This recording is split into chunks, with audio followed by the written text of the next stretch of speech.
A lot of the Australian dream is to actually own your own business, and we were no different. My husband, Jeff Allis, was the program director of Austereo. And when we went down this path of business, we already had the expertise in that area of knowing how to market effectively. We were in America and we saw a category over there which was the juice and smoothie category. Now, I loved the category, but I didn't really like the concepts that I saw over there. For us, it was like quite obvious that there was a hole in the market. If I can't find it, well, no one else can. Really from there, and a blank piece of paper and an idea and a concept, it started.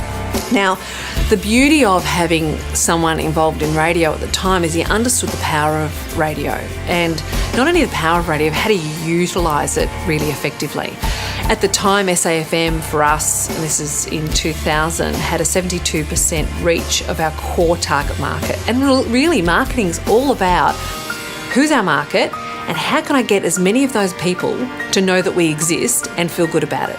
Really, that's how we started. And we used the media and radio in particularly in two ways. We used it tactically, which was let's increase sales, and then we used it for branding. And people sort of hate the testimonial because it's so naff, but they're really, really powerful. So we started off with our first ads in Boost was people saying, oh, this is so fantastic, and the noise in the store, and so people went, oh my God, all these people are talking about it, I've got to get in there. And it worked incredibly effective. It was amazing. The other thing we used it for was brand association.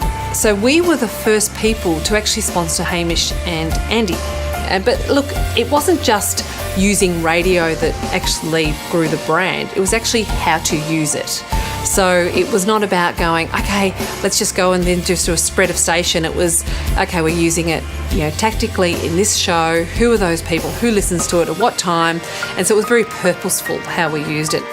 We used it in a way of understanding that radio is also a product, and radio also needs listeners, and radio also has to do promotions. So instead of just coming on and going, okay, here is our $100,000 or $200,000 or whatever it is, let's do a competition with radio. I think it was Fox FM at the time, and we also did one in Sydney, where people have to come in and go on a journey with the radio station with us to find the best people to actually open, to be able to give them a store, right? And so it's their store to do what they like with and grow and, have that dream of the entrepreneurial dream of owning your own business.